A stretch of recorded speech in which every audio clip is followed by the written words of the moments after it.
America is on a fast track towards becoming one of the worst death cults that has ever existed in human history.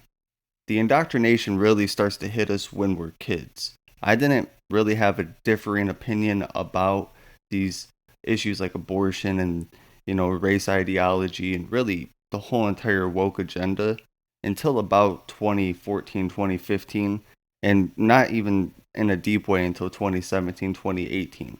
So the reason I wanted to break down this story right here, where headline, man caught on video attacking pro-life protesters gets slapped on the wrist by judge, because I think that this is a signifier of where we are as a culture. The majority of people are not for the frivolous murder of babies that it seems like most of the left has become accustomed to. This post-birth abortion, these extremely late term abortions, even if they're not after birth, but these 6, 7, 8 month abortions where they could just have a C-section to save the baby. All of this escalation and radicalization is about to hit a boiling point with stories like this one, where an old man, a 73-year-old man, was nearly beaten to death a couple years ago by a radical lunatic who is mad that this man said that you shouldn't murder babies. This is absolutely incredible. So, before I start breaking down my opinion, let's just go over the story a little bit so you kind of have some context as to what happened. So, again, man caught on video attacking pro-life protesters gets slap on wrist by judge. Patrick Bryce gets home detention after assault left 73-year-old victim with permanent eye damage. So he's literally just going to be on house arrest. Could you imagine beating somebody until their eye doesn't work, especially an old man, and the judge just lets you get house arrest because he wants you to keep on murdering babies and to keep advocating for it? They don't want to deter people from doing these things. All right, let's do this.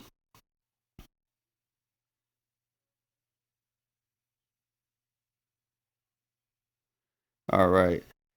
A 28-year-old man who was caught on video attacking two pro-life activists outside a Planned Parenthood clinic in Baltimore was sentenced this week to a year of home detention and 3 years of probation. That is so crazy. That is like the lightest sentence that somebody that is literally almost murdered an old man could possibly get. But I guess they're murdering babies and that's like celebrated, so I can't be too surprised that the death cult likes to see people almost die. Baltimore Circuit Judge Yvette M. Bryant rebuffed prosecutors' call for a 10-year sentence, which seems like that's what it should have been, is a 10-year sentence. Calls for a 10-year sentence against Patrick Bryce after he was found guilty of 2 counts of second-degree assault and reckless endangerment in relation to the May 2023 incident, according to the Baltimore Banner. Quote, "What about my rights and my well-being?" one of the victims in the attack said. Just think about this. 73 years old. You're praying. Apparently, goes on in the article later to say that he's been attending this Planned Parenthood for years, praying in front of it. It's just, in the UK right now, there was a pastor who got arrested for just preaching. There was a pastor who got arrested for literally just praying silently. If we're going to be in a country that is going to prosecute people for their religious beliefs, how are we going to maintain a First Amendment? If we're going to allow people to attack old men that are just praying, that are just supporting a life agenda, like, you could be against his ideas. You might have, the most I guess, twisted version of understanding why we should murder babies. And if you believe it, you believe it. But if you believe that you should murder people that disagree with you, that kind of shows you how far deranged you are. And if you're willing to have the idea like, oh, I'd just kill him too, I would beat him up too, then you have to ask yourself, is this why you're willing to murder babies? Is this why you think that it's okay? Because the argument is tried and true. We've had these debates for a long time, starting with Crowder and now with Charlie Kirk. We have seen so many concise arguments about why we shouldn't allow this evil to continue going on, the proof about where conception begins, the radical arguments against Sanger and Planned Parenthood, how it's a eugenics movement started by the Nazis, how this whole entire system was developed as a way to help cull the population, which they're still obsessed with, and I'll never understand it. One of my most common conversations in life is talking about how we're facing a population decrease, population collapse, how more than likely by the end of my lifetime, we will be facing at least the beginning of an extinction level event, maybe even before then. And people really believe that we have too many people.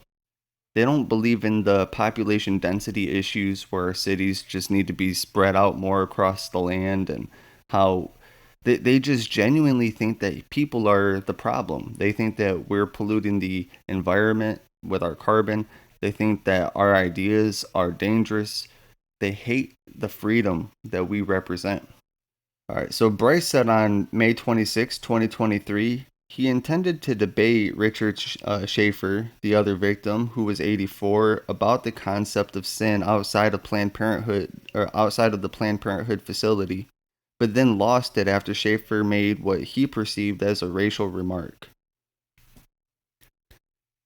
Okay, let me just say, even if he said the most egregious racist remark towards you, you have no right to attack. I'm just saying, so many quote unquote minorities have been skewing hatred towards whites for so long.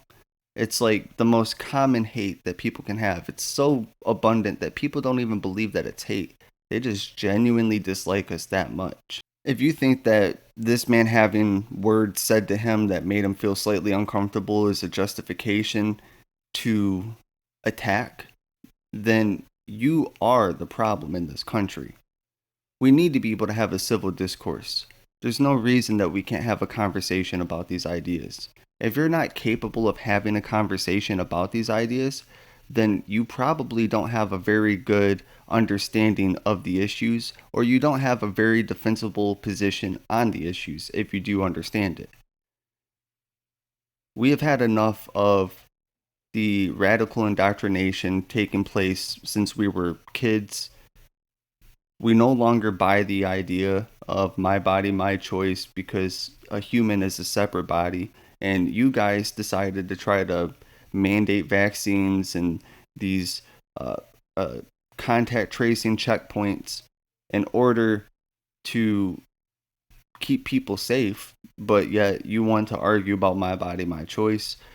At the end of the day, we need to be able to have conversations about these issues.